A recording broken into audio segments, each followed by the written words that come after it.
And now for more reaction to the story, we welcome Dr. Shira Efron, visiting fellow at the Institute for National Security Studies, and she's speaking to us from Ramat Gan in Israel. Dr. Efron, thank you so much for your time. So what do you make of these reports that Benjamin Netanyahu said he would review the participation of a Chinese-controlled company in a massive bid for building a huge desalination plant? Now, is Israel between a rock and a hard place here?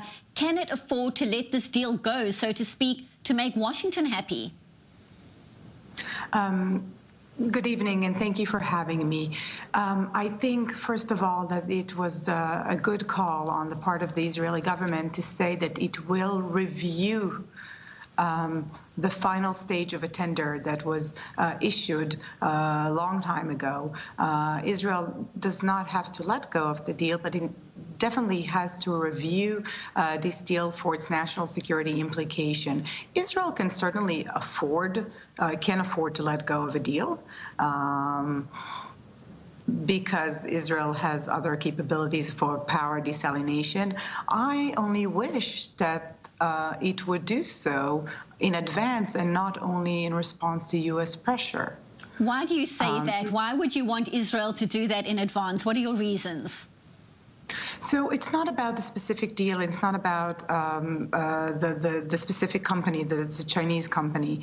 The idea is that every advanced country in the world has a screening mechanism that examines foreign investments in critical infrastructure, and some countries have an expanded screening mechanism that also looks into other sectors, the technology sector. And Israel is just behind on that. Israel, for Israel's sake, not to make the United States, the U.S. administration upset, needs to examine the implications of having a foreign entity, and presumably a foreign entity with ties to a national government, control critical infrastructure. And this plant that we're talking about is no question a critical infrastructure facility. It would have produced, it could produce a quarter of Israel's water consumption annually. It's located by an Israeli Air Force base, and the winning company will not only build the plant, but it will also operate it for 25 years.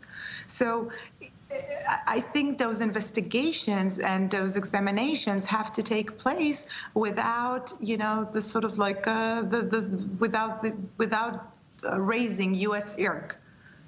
Now, is it fair to say that because of the American pressure, Chinese investments receive way more scrutiny than other foreign investments in Israel? How would you imagine Beijing would likely be responding to any kind of retraction or reneging on these kind of deals? So I think that the issue in Israel, it does not have to point to Chinese investment specifically. Israel should screen foreign investments no matter which country they're coming from. However, because Israel is only doing so in response to U.S. pressure, it's clearly targeting the Chinese investments. The Chinese investments are not subject to more scrutiny now because nothing is subject to scrutiny at the moment.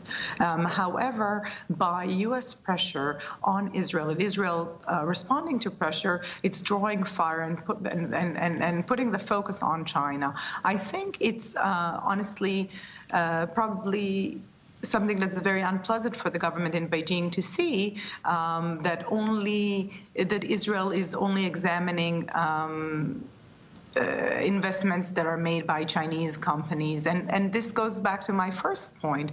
Israel could preempt this crisis in Washington and also not humiliate China, but by just having a mechanism that screens for foreign investment and not every time responding to the U.S. and, embarrassing China.